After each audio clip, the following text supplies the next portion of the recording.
Welcome back to the Options Academy. In this presentation, we'll talk about the trading strategy known as collar. Unlike most other options trading strategies, a collar is a very directional options strategy. The collar offers a limited and predetermined risk coupled with limited profit potential for the talented trader who is able to determine market direction. And by talented, we don't mean being able to play the piano with your toes. One of the most attractive aspects of the collar is the use of one short option and one long option coupled with an underlying contract. The specific structure eliminates the need to place a stop on the underlying contract and therefore eliminates the unfortunate phenomenon of being stopped out and left behind, just to see the market turn around to go where you thought it was due to go. The use of the underlying asset, a futures market or a stock, also separates the collar from most other options trading strategies. The structure of the collar will always consist of two options, a call and a put, and one contract of the underlying asset. The options and the underlying contract may be of different time horizons, different months of expiration, but for the most part, the options are bought and sold within the same month of expiry. Specifically, the collar will always include one long option, one short option, and one contract of the underlying asset. The collar can easily be constructed as a short position or a long position to fit the trader's outlook on underlying market. In a somewhat simplified way, the thought process behind the collar is a three-step process. For the long collar, it is 1. I think the market is to go up. Buy the underlying. 2. I want to buy a put to protect myself if I'm wrong. 3. I want to sell a call to finance some or all of the cost of the put I am buying. For the short collar, the thought process would look something like this. 1. I think the market is going down. I'll go short the market, sell the underlying. 2. I want to buy a call to protect myself if I'm wrong. 3. I want to sell a put to finance some or all of the cost of the call I am buying. For you pet lovers, the thought process of a collar looks like this. 1. Gee, I hate this collar. 2. What's for dinner?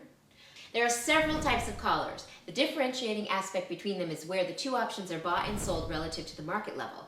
How far from the money the options are bought or sold. The specific type of collar you choose to apply would correspond to how aggressive you want your position to be, and therefore the amount of risk you will be assuming and the levels of your potential profit.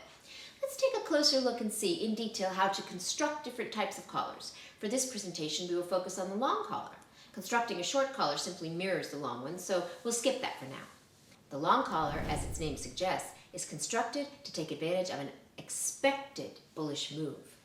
The long collar consists of selling one call, buying one put, and going long one contract of the underlying asset. The first type of a long collar we will describe is one in which both options are sold at the money. Let's assume that the gold market is trading at 1100. To create this first type of a long collar, you would go long one gold contract, buy one 1090 gold put, sell one 1110 call. Let's see how it actually works. The underlying idea being the strategy is one we mentioned earlier. The principle states, what you collect always remains yours. Whether the option expires worthless or is in the money, the initial premium you collect is always calculated into the final formula of profit and loss. Therefore, if you sold an option on any given market for 10 points and it expires worthless, your profit is 10 points. If, on the other hand, if the option expires in the money with an intrinsic value of 20 points, your loss is only 10 points. Understanding this principle is important to all options trading strategies in general, and to a few, including collars in particular. The multiplier for gold is $100 per dollar move. Therefore, a move from 1090 to 1091 translates to $100, and a move from 1090 to 1100 equals $1,000. Since you are selling and buying the options at the same distance from the market level, you should collect, in most cases, virtually identical premiums. Let's assume you collected 10 points for the 1110 call, paid 10 points for the 1090 put, and went long exactly 1100. Looking at a few scenarios will help you understand how the structure behaves. We'll start with a scenario in which the market at expiration is trading at the 1110 level. At the 1110 level, our collar would look like this. The 1090 put we own expires worthless, representing a loss of 10 points. The 1110 call we sold expires worthless, representing a gain of 10 points. The futures contract we own advanced 10 points, representing a similar gain. Total value of the collar at expiration, 10 points. Total value in dollars, 10 times $100 equals 1,000.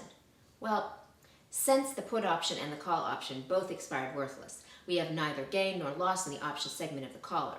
but the futures contract represents a gain of 10 points. At expiration, if the market is at the 11:10 level, our trade has a profit of 10 points. 10 times 100 equals $1,000, excluding any fees.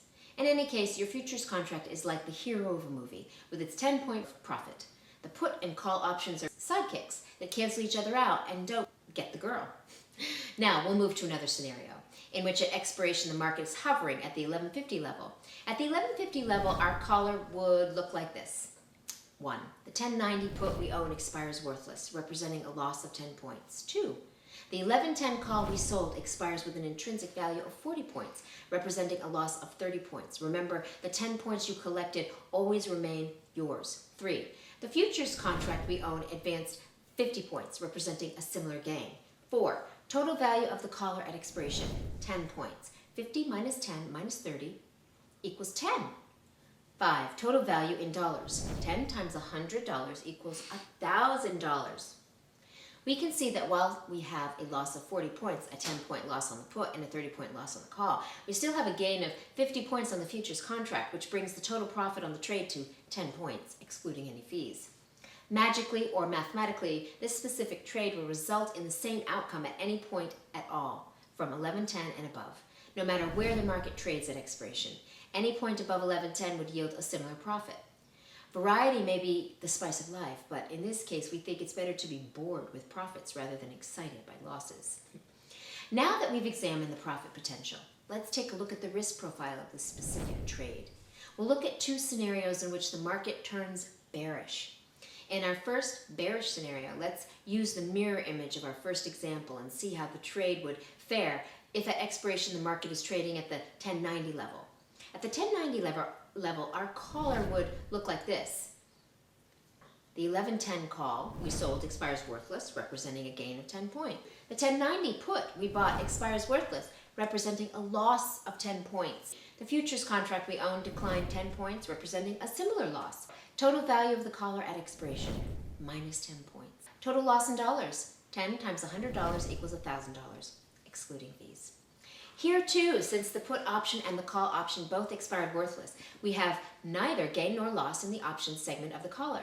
Since the future contract represents a loss of 10 points, we can compute that at expiration, if the market is at the 1090 level, our trade carries a loss of 10 points, or $1,000. 10 times $100 equals $1,000, and excluding any fees. The next step, as you can probably guess, is taking a look at a scenario in which the market tumbled a more significant distance. Let's look at how our trade would fare if the market expiration hovers around the 1050 level. At the 1050 level, our collar would look like this.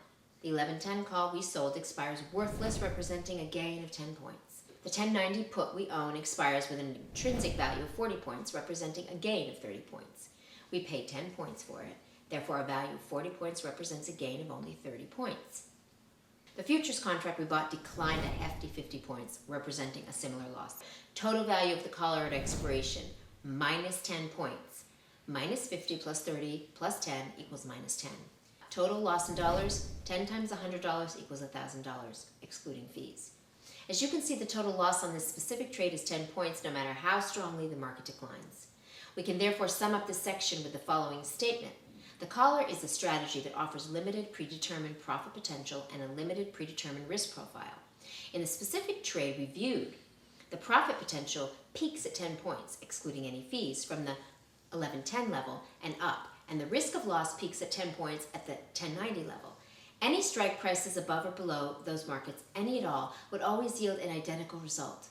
Now that you understand the risk-reward profile of the structure, and especially the limited loss, even in a worst-case scenario, you should recognize the greatest advantage the strategy offers. That is, the fact that you are using a put option for protection and not placing a stop order. No matter how much the market goes against your sentiment, you will not get stopped. You could allow the market to make its adverse move, or moves, with the staying power only a limited risk structure can provide, and at the same time stay in the game, holding to your initial assessment of the market, if you choose to do so, without the likelihood of being kicked out to the sidelines. Now, if you like this idea, but you are having trouble with the limited profit potential, the collar is extremely easy to adjust, and with a couple of strokes, you can change your risk-reward ratio to your liking. Here's to your success, and remember, there is substantial risk of loss in trading futures options. Remember that past performance is not necessarily indicative of future results, and remember that only risk capital should be used. We hope to see you soon.